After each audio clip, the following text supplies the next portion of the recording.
பாமக காரன், நீ பாமக காரன் பங்காளி கொஞ்சம் பொறுமையா இரு. சிறுத்தைக்குட்டி நீ கொஞ்சம் பொறுமையா இரு, அடங்கு. தேவேந்திர குல வேளாளர்களே கொஞ்சம் அமைதியா இருங்க. கொங்கு நீ அங்க அருந்திக்கிட்டு சண்டைக்கு போவாத. உனக்கு இங்க என்னடா இருக்கு கொஞ்சம் சிந்திச்சு பாடுறான்னு நான் சொல்றேன். தமிழ்நாட்டில் இருக்கிற கலைஞர் அவர்களால் செய்ய முடியாததை, ஏன் தமிழ்நாட்டில் இருக்கிற ஏனைய அரசியல் கட்சி தி.க. வீரமணி அவர்களால் செய்ய முடியாததை, ராமதாஸ் ஐயா அவர்கள் செய்ய முடியாததை, போர்க்குணம் கொண்ட மா.க. ஈ.க. உள்பட இங்க கோவகன் பேசியது போல் மா.க. ஈ.க. என்கிற மாற்று அரசியலை, மாவோயிஸ்ட் அரசியலை முன்வைக்கிற மாவோயிஸ்ட் இயக்கங்களை கூட ஒருங்கிணைத்து தமிழர் வாழ்வுரிமை கூட்டமைப்பு என்ற 150 இயக்கங்களையும் கட்சிகளையும் ஒருங்கிணைத்து இந்த தமிழ் சமூகத்தின் வாழ்வுரிமைக்காக தமிழக வாழ்வுரிமை கட்சி சமரசமற்று போராடுகிறது. இங்கே அவர் குறிப்பிட்டாரே, நான் திமுக கூட்டத்தில் இருக்கிறேன், பரந்தூர் 100வது நாள் போராட்டத்தில் போய் கலந்துகிட்டு வாழ்த்திட்டு வரேன். மறுநாள் சட்டமன்றத்தில் சிறப்பு கவன ஈர்ப்பு தீர்மானம் நடத்தி வந்து நான் கூட்டில் இருக்கிற அரசை எதிர்த்து தமிழக சட்டமன்றத்தில் பேசுகிறேன். ஏவா வேலுக்கும் எனக்கும் சண்டை, தங்கம் தென்னரசுக்கும் எனக்கும் சண்டை. எதற்காக சண்டை? கூட்டணியில் அவருடைய சின்னத்தில் இருந்து வெற்றி பெற்ற வேல்முருகன் அவர்கள் சொல்வதை கேட்டுவிட்டு தலையாட்டி விட்டு கைத்தட்டி விட்டு போகலாமே. அப்படி போகிற பிறப்பில் பிறக்கவில்லை வேல்முருகன். எங்கு உரிமைகள் மறுக்கப்படுகிறதோ, எங்கு ஆதிக்க அரசுகளின் அரசு பயங்கரவாதம் தலைவிரித்தாடுகிறதோ, அது நான் கூட்டிலிருந்த திராவிட முன்னேற்ற கழகம் தவறை செய்தாலும் அது தவறு என்று சொன்னேன். அப்ப இந்த கட்சியினுடைய கொள்கை என்ன, இந்த கட்சியுடைய நோக்கம் என்ன, இந்த கட்சி நடத்துற போராட்டம் எதற்காக, யாருக்காக சிந்தித்து பார்க்க வேண்டும். டோல்கேட்டுக்கு எதுக்காக நான் போராட்டம்? எதுக்காக என்னுடைய இளைஞர்கள் குண்டாசில போனா? எதற்காக டாஸ்மார்க் தாய்மார்களின் தாலிகள் அறுக்கப்படுவதற்கு என்பதற்காக டாஸ்மார்க் டாரஸ் லாரிகளை கடையில போய் அடிச்சா பாவம் அப்பாவி நம்ம ஊர் கூலிக்காரன் எம்ஃபில் படிச்சுட்டு எம்ஏ படிச்சுட்டு டாஸ்மார்க்ல ஊத்தி கொடுக்க வேலை செய்யலாம்.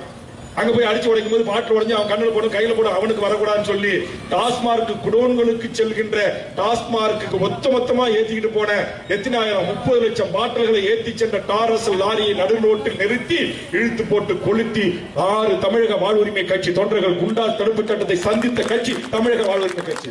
எங்களுக்கு என்ன வேர்த்து ஒழுங்கு ஒதுங்கணுமா? போராட்டத்துடைய வடிவம் இன்னைக்கு மாவட்ட கவுன்சிலராக இருக்கிற தயாநிதி என்கிற ஒரு இளைஞர் டாஸ்மார்க் கடையில் இருக்கிற அரசு ஊழியர்களை வெளியே அனுப்பிவிட்டு டாஸ்மார்க் கடையை லைவா போட்டு தமிழக வாழ்வுரிமை கட்சி தாய்மார்களின் தாலியை அறுக்கிற பல்வேறு குடும்பங்களை நடுரோட்டுக்கு கொண்டு வருகிற டாஸ்மார்க்கை நாங்கள் எதிர்க்கிறோம், இது எங்கள் போராட்டத்தின் வடிவம் என்று அடித்து நொறுக்கி நேரடியாக ஒளிபரப்பு செய்தான் நீதிமன்றம். நீ உனக்காகவோ உன் குடும்பத்திற்காகவோ அல்லது நீ பணம் ஈட்டம் என்பதற்காகவோ செய்யவில்லை, நீ பல தாய்மார்களின் தாலியை காப்பாற்றுவதற்காக இந்த போராட்டத்தை செய்தாய், உன்னை விடுதலை செய்கிறேன் என்று விடுதலை செய்தது. எங்களுக்கு நம்பிக்கை இருக்கிறது. இந்த நாட்டில் நேர்மையான ஐஏஎஸ், நேர்மையான ஐபிஎஸ், நேர்மையான உளவுத்துறை தலைவர்கள், நேர்மையான ஹைகோர்ட் நீதியரசர்கள், நேர்மையான மாவட்ட நீதிபதிகள் இன்னும் இந்த மண்ணில் இருக்கிறார்கள். நாங்கள் உணர்வு எழுச்சியுடன் எங்கள் உரிமைக்காக நாங்கள் எடுக்கிற போராட்டங்களின் நியாயத்தின் அடிப்படையில் பல வழக்குகளை வேல்முருகன் செய்தது நியாயத்தின் அடிப்படையில், நீதியின் அடிப்படையில், தர்மத்தின் அடிப்படையில் விடுதலை செய்கிறேன் என்று பல வழக்குகளில் விடுதலை செய்யப்பட்டிருக்கிறோம். 40 வழக்கு போட்டான். 40 வழக்கு ஏமால.